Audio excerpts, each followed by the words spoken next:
जय श्रीमन नारायण।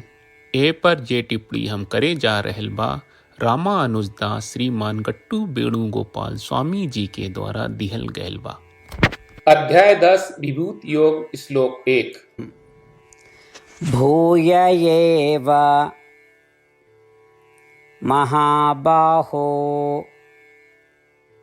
शृणु मे परमं वचः यत्तेऽहं प्रीयमाणाय वक्ष्यामि हितकाम्यया। ओम।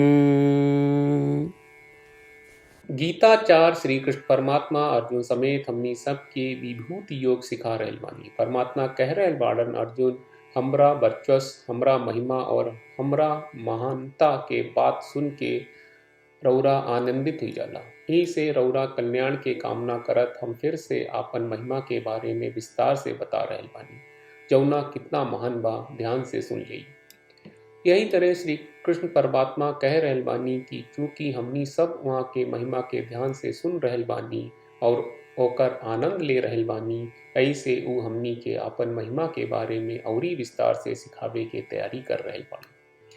हमनी के श्री कृष्ण परमात्मा के महिमा के और ध्यान से सुने के तैयारी कही जाए। हमनी के श्री कृष्ण परमात्मा श्रीमन नारायण के सामने समर्पण करके अपन जन्म के सार्थक बनावे खातिर प्रयासरत रही। श्री कृष्ण परमात्मा के वचन के श्लोक के रूप में दोहरावे के प्रयास कहल जाए। भूय एव महाबाहो शृणु मे परमं वचः यत्तेऽहं प्रीयमाणाय वक्ष्यामि हितकाम्यया। श्रीमन्नारायण करिष्ये वचनं तव। श्रीमद् भगवत गीता का पूरा सार श्री कृष्ण परमात्मा ने अध्याय 18वें के श्लोक 65 से 70 में 8 काम करे खातिर दिले बाड़े। श्री कृष्ण कहले, हम ओ लोगन से प्रेम करनी जो लोग इन 8 बातन के मान तारे। हम ओ भक्तन के हर तरह से रक्षा करब। श्री कृष्ण परमात्मा के द्वारा बोलल गईल संपूर्ण भगवत गीता सुनला के बाद अर्जुन कहले, करिष्ये वचनम त्वा, जेके मतलब बा कृष्ण मैं उही करब जौन आप कही। यही कारण बा श्री कृष्ण अर्जुन के हर तरह के सफलता आ विजय प्रदान करेले। आई परमात्मा के आपन व्रत देई कि हमनी के ये 8 गौ कर्म के पालन करी जा। ई वचन परमात्मा के देवे से बड़न कौनो पूजा तपस्या यज्ञ नहीं।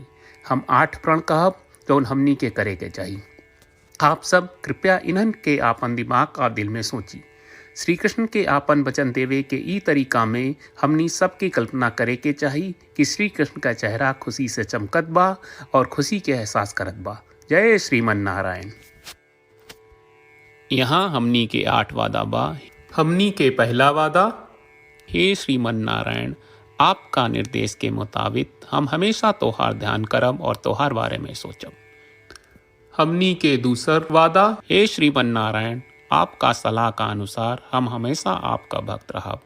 हमनी के तीसर वादा, हे श्रीमन नारायण, हम आपन सब काम तोहरा सेवा के रूप में और तोहरा संतुष्टि खातिर करब। हमनी के चौथा वादा, हे श्रीमन नारायण, जैस की आप माने के कहले रहलू, हमरा बहुत विश्वास बा कि हम आपके होई और हम हमेशा आपन दोनों हाथ जोड़ के आपके नमस्कार करब और आपकी पूजा करब। हमनी के पांचवा वादा, हे श्रीमन नारायण, हमरा के तोरा बात माम एकम शरणम ब्रज 1866 याद कहले, जहां आप हमरा के आपन का अर्पित करे का कहा। श्रीमन नारायण, मैं हमेशा तोहरे शरण में रहब। हमनी के छठवां वादा, हे श्रीमन नारायण, हमरा के तोहरा बात माँ सुचहा 1866 याद कहले कि आप हमनी के शोक ना करे का आश्वासन दे रहे बड़े। हम अब और शोक ना करब। हमनी के 7वां वादा, हे श्रीमन नारायण, आपने हमरा खातिर श्रीमद् भगवत गीता के वितरण करके हम सबके कृपा कहले और आशीर्वाद दहले बा। हम वादा करत बानी कि रोजाना कम से कम 1 श्लोक पढ़ब या सुनब। हमनी के 8वां वादा, हे श्रीमन नारायण, आप गीता के पूरा मानवता तक ले गयलू। हम गीता में आपके दिव्य वचन के उन भक्तन तक पहुँचावे के प्रयास करब जे गीता से अपरिचित बा। हे श्रीमन नारायण, हम उई करब जौन तू करे का कहब।